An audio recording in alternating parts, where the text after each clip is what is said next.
Generally, at the beginning of the session, we do a mood check and we ask for an update. Clients often report or partially report on their action plans during this update. Next, we set the agenda, and then we finish reviewing the action plan if we haven't already. Reviewing the action plan at the beginning of the session gives the client a really important message that these action plans are essential if the client wants to get better. If we fail to review the action plan at the beginning of the session, we're sending them the opposite message. Of course, there are times when you need to postpone reviewing action plans. For example, when clients enter your office and they're so upset that they can't focus on anything except their distressing issue. Here's how we review the action plan. Generally, we ask clients if we can look at the therapy note part, and we find out how often they read their notes and how helpful they were. Then we might discuss how much the client agrees or disagrees with the notes. After that, we look at the rest of the action plan and ask clients what else they got done.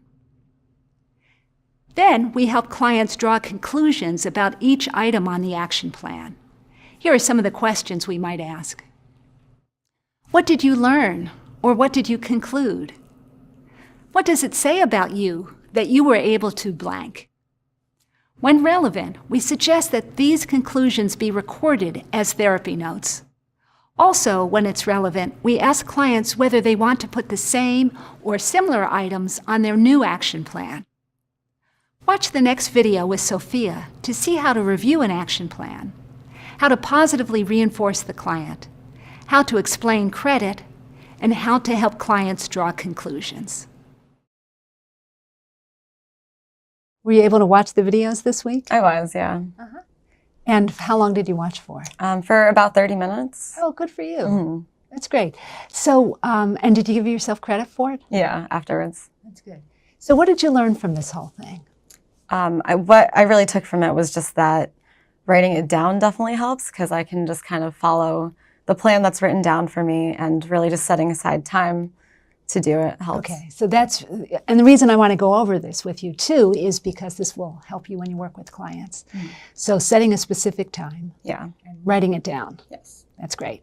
What else did you learn? That, once I do get started on it, it was much easier. Like once I was already in the environment and I had the video links up, it was easy for me to just get into it. That's good. And sometimes you can use self-disclosure with clients too and say, sometimes when I have to do something like watch a video, professional video, then I feel like, oh no, I don't really feel like doing it now. Right. And then I realize that after I've gotten started on it for, I don't know, how long did it take? Like a minute or two? Mm-hmm. Yeah. Right? And then it just seems to get easier. Yeah. Did you learn anything else? Giving myself credit, I think, it was small, but it definitely helped. How do you think it helped? I think it just reinforced, me as a student, and I just felt kind of accomplished getting it done. Yeah. That's great. And how about the fact that originally you set the assignment for 6 o'clock? Mm-hmm. And then what'd you learn from that? I think the time change, kind of just figuring out my schedule and what I'd be going through.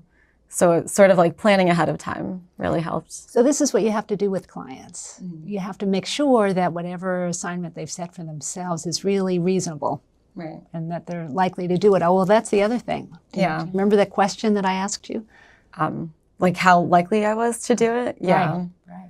And when you weren't, really close to 100%, I said, okay, well, let's find out what's going to get in the way. Yeah, we sort of problem solved. So. Exactly, because sometimes there are just practical problems, like you're going to be hungry, or that's the time your boyfriend usually calls, and then sometimes they're going to be the thoughts that get in the way. Sure, yeah. Then I asked Sophia what it meant about her, that she was able to do something that she hadn't been able to do previously. She said it showed her that she could take control. She could do things even if she didn't think she'd have enough time, or she was tired or didn't feel like doing it. What do you do when clients don't complete their action plans? First, you conceptualize the problem. Was there a practical problem? Were there interfering thoughts? Were there both? If automatic thoughts interfered, you can use standard techniques that you learned earlier in this course to help clients respond to them. But sometimes there's a practical problem instead of or in addition to interfering cognitions. Here are some examples.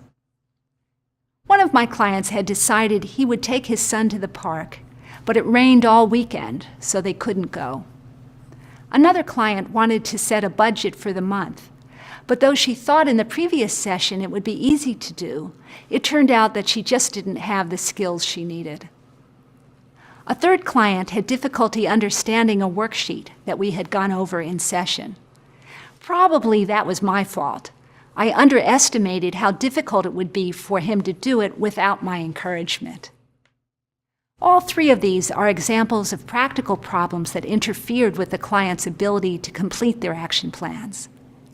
You might remember from earlier that Sophia had trouble completing an action plan item to post to the forum. So we did an analysis of the advantages and disadvantages. She expressed both practical problems and interfering cognitions. Here were some of her important automatic thoughts. It's not that important to post. It'll take time and effort. It'll detract from other things I have to do. I might not have enough energy to do other things. If you'd like to refresh your memory, you can watch this video again, which you'll find below.